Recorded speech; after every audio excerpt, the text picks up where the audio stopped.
There are two views, and it's an important ethical question. Here's my view. My view is that when sources talk to you, they nearly always have a vested interest. They don't talk to you in the interest of journalism. They talk to you because they want something from you. Nearly always sources will, not nearly always, certainly mostly, sources will lie to you. They will never tell you the full story. Are you obliged then as a journalist to play Boy Scout, to say, no, no, I will only tell you actually what's happening? Or is it all right to push the envelope a little bit, to make up stories about, yeah, I'm telling so and so, don't worry, they're saying this, etc., and get more information out of them?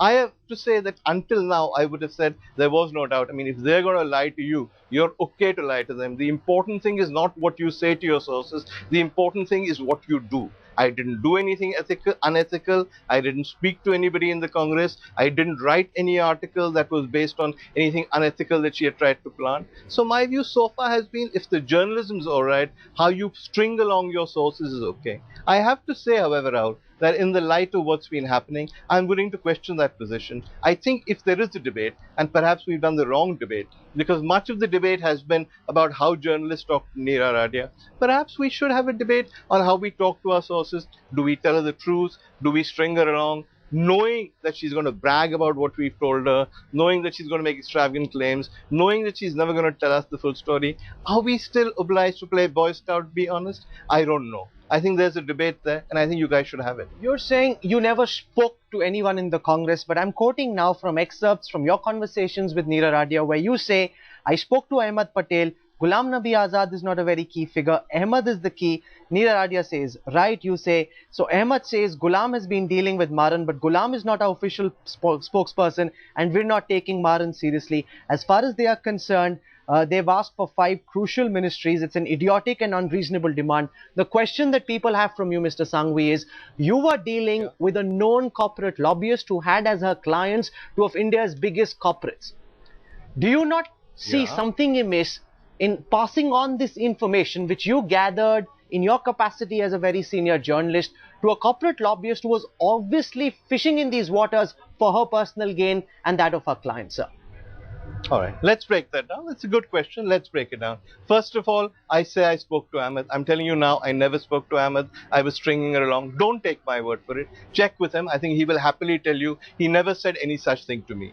How do I know these things? Well, everybody knew these things. This was general gossip in Delhi that, it won't happen. The DMK wants this. What was I passing on? I was passing on the gossip of the corridors of power in Delhi. Is that misusing my position as a journalist to pass on gossip in the effect, in the hope that I'll get some genuine information from her?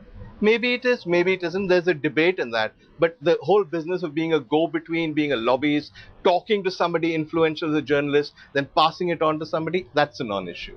The whole business of her being a corporate lobbyist is an important issue. I think you need to remember here that she did not approach any of us as a corporate lobbyist. There are many tapes with many journalists. She came off as somebody representing Kani Mori. There are many tapes in which she says Kani wants a portfolio, Kani is not getting a ministry, they're being very unfair to Kani. Her interest then was solely Kani Mori.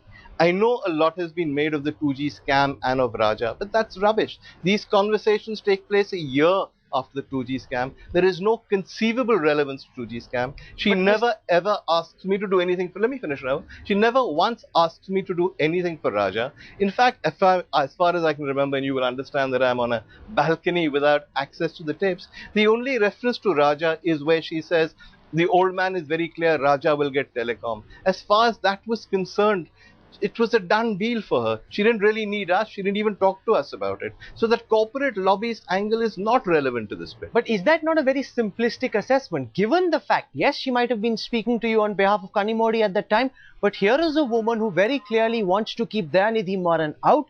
She wants to bring A. Raja in. Did you not suspect something amiss about her intentions? Why is it that she is playing this game? Does she stand to benefit? Do you not believe that that's a bona fide story as well? That there are corporate lobbyists involved in the whole game of choosing portfolios and deciding who gets which portfolio?